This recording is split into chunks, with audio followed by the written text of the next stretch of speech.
What's up, YouTube, and welcome to Codename Scream. I am that horror guy, and if you are just joining us, please make sure to go ahead, like, subscribe, and ring the bell for notifications for all things horror.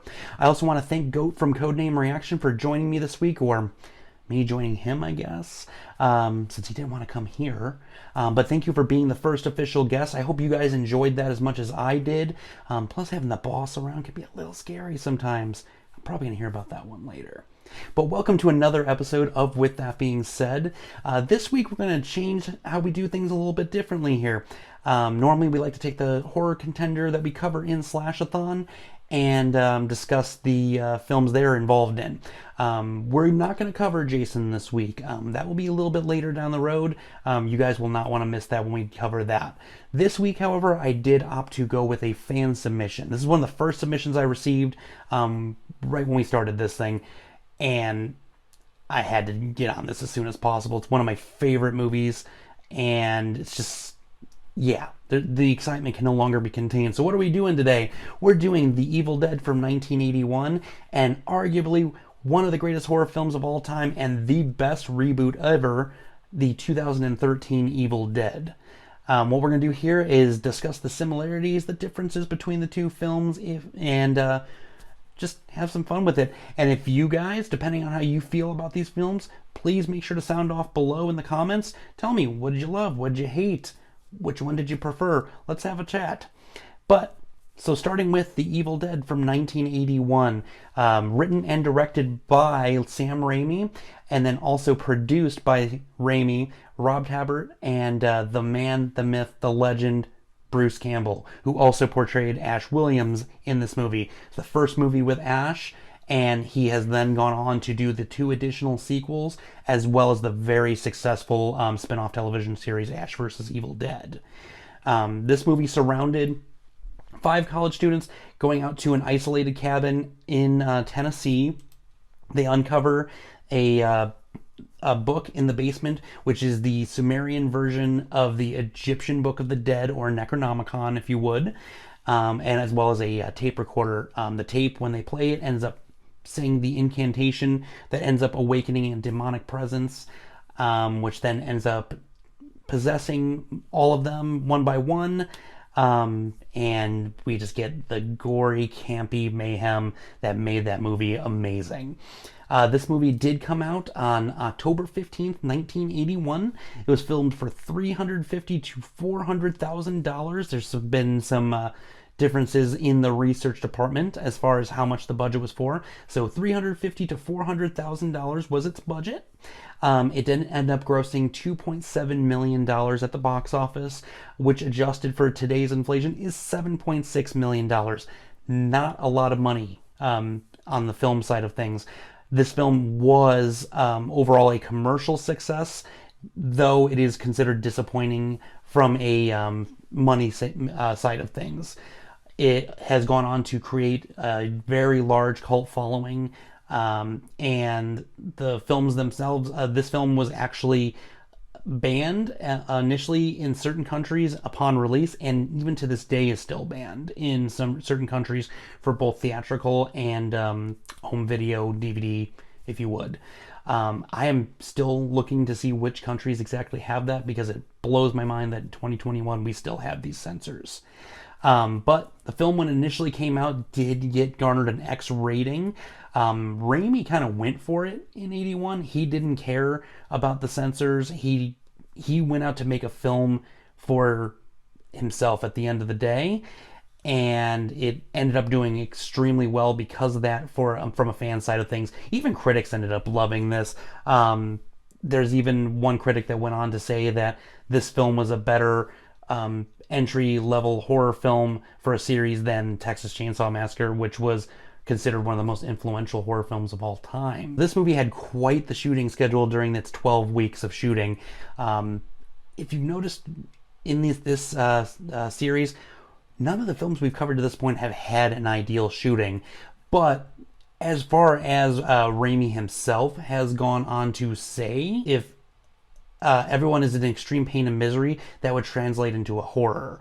So I absolutely agree with that. You put your, it's almost like method acting to an extent. But Raimi, there was a situation with Bruce Campbell where he had been hurt on set and he was poking at the wound repeatedly. And due to the amounts of fake blood used in the film in order to give us that over the top gore, it took hours for him to clean it out of the wound and whatnot, and just not an ideal situation, but it translated. You can see some of that in the film itself. As I had said, it's overall extremely campy. When it did come out, it was quite shocking for its time. It was actually compared to films like Cannibal Holocaust and I Spit on Your Grave as far as the exploitation and shock value. When you look at it now through the 2021 lens, you're cracking up. It's just, how could you have ever been scared of this? But think back to those times and whatnot. The film itself took an additional 2 years to be released onto home video in 1983, and then we didn't get another release on the home video side of things back until 1998 even, with the film. And that was when Anchor Bay came in and gave us a DVD release. And then again in 2002, we got the Book of the Dead release, which is one of the more popular editions of the film, where we actually had the cover was of the Necronomicon. It's difficult to come by nowadays, so if you've got it, kudos. You've got something that a lot of horror fans either own or want to own. The movie itself ended up spinning off two additional sequels, Evil Dead 2, Dead by Dawn, and Army of Darkness, which both of those films ramped up the campiness, ramped up the gore, and really gave us who Ash was to become long term, who then went on to Ash vs. Evil Dead. And Bruce Campbell is the perfect candidate for that role and always will be. There will never be another Ash, which was a perfect seg to get into the 2013 reboot Evil Dead, which, as I said in the beginning, is arguably one of the greatest horror films ever made.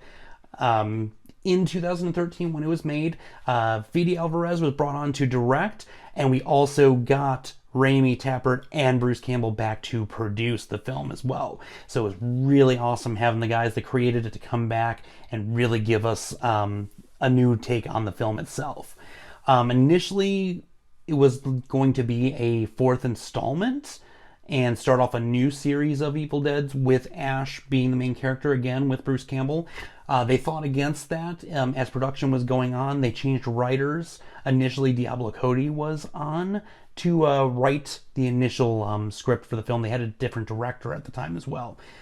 They ended up changing writers over to Rodo Seagois and bringing in Fede Alvarez, and they gave us this modern day masterpiece.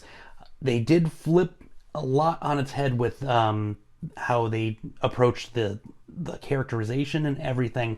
We no longer have the Ash Williams character. We got Mia out of this, portrayed by Jane Levy. It focused around her brother, and three of their friends going to a isolated cabin again. But instead of it being kind of a getaway like it was in the first film, they ended up going there to do an intervention for Mia. Mia was overcoming a heroin addiction. And apparently this wasn't the first time she had done this, as their friend Olivia does tell David in a scene later on in the film where this isn't the first time, and they were planning on actually abandoning her at this cabin. As we got in the first movie, when they're in the basement and they uncover the Necronomicon and the recorder, Eric stumbles upon the Necronomicon in the basement. This time it's wrapped in barbed wire. It's really out there. They went for the shock factor on this one, which is always a win in my book. But instead of having a recording of it, we ended up having Eric citing and reciting it over and over again out loud. While he's doing that, which was one of the coolest scenes and another nod to the original, was when Mia's walking around alone in the forest, in the woods, and the unseen entity is coming after her as it's being summoned.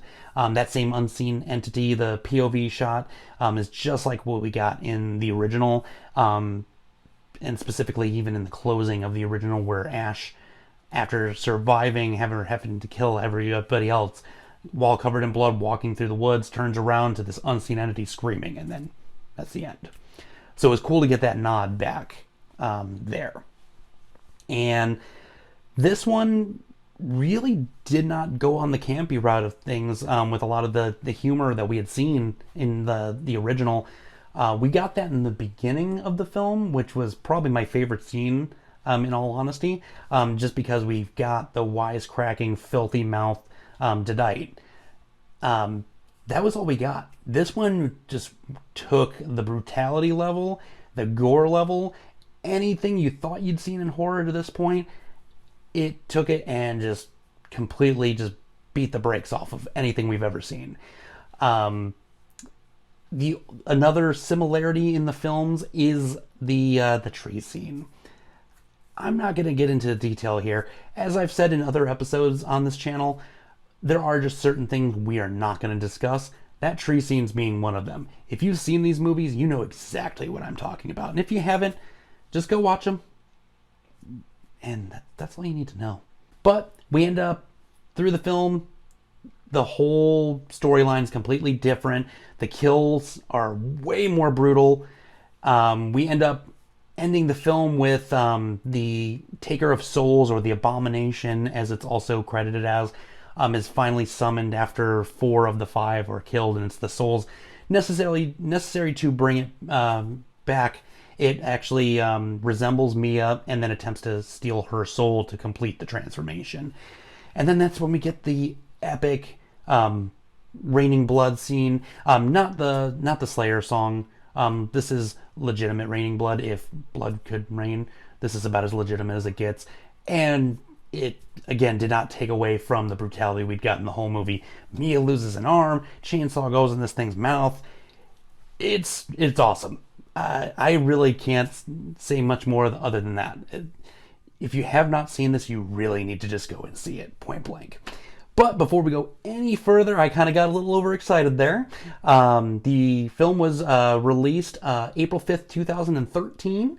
Was made with a $17 million budget, and it grossed a $97 million budget at the box office, which to today's standard is $108.3 million. So extremely successful. Not only is it a commercial success, horror fans love this film. Which brings me to another fun fact about this film that honestly surprised me. I've not met a single person that does not like this movie. If you don't like this movie and legitimately do not like this movie, tell me why below, because you'll be the first person to tell me that. But Rotten Tomatoes has it at a 63% rating.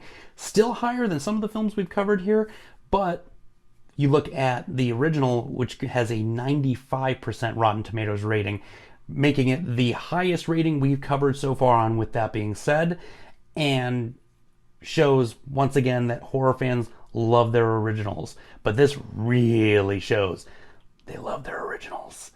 As for a sequel to 2013, there's been a lot of talk about it since the film came out. People were asking for it.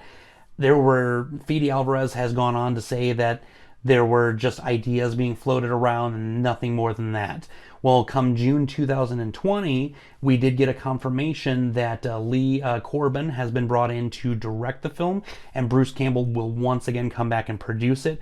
And there has been talk of him portraying a Ash cameo at some point in the film to some degree. What some people may or may not know with the reboot, in the post-credit scene, thank you Marvel for keeping us in our theater seats and at home watching credits, by the way. There's a post-credit scene in the reboot where you see the silhouette of Ash going up to the Book of the Dead and saying his infamous line, "Groovy." I didn't know this until recently, and I went back to watch this, and I got all excited again. And even more so when I saw that there is a sequel in the works. The film itself, fans were begging for an uncut or director's cut version of the film. We were denied said film until 2018. We got a double disc, which has the original theatrical version as well as the uncut version released on Blu-ray. So beyond the Evil Dead films themselves, we've also gotten a handful of video games from them as well. 1981, there was a game released on the Commodore 64, BBC Micro, and ZX Spectrum. The game itself didn't get very far. It ended up being the B-side to a game called Cauldron instead. And that was just, people did not... We're going back to how things were. They did not care for the overly violent game. And then most popular game for Evil Dead was in 2000 with Evil Dead Hail to the King on PlayStation 1. This year, we are getting a brand new game, which will have Bruce Campbell portraying Ash again. And then we're also getting Dana from the Ash vs. Evil Dead show in the game. There's currently a trailer out for it. No release date has been done. When the game does drop, I will tell you guys now, spoiler alert, we will be covering that video game at some point and doing a playthrough for it. This horror doesn't stop at just films here. So that's everything I've got on both these movies right now. As I've repeatedly said here in the beginning, if you haven't seen either of these, check them out. If you have, sound off below. Let's talk about it. What was your favorite scene? As I said with the reboot, my favorite scene had to come in the beginning with the wisecracking younger girl.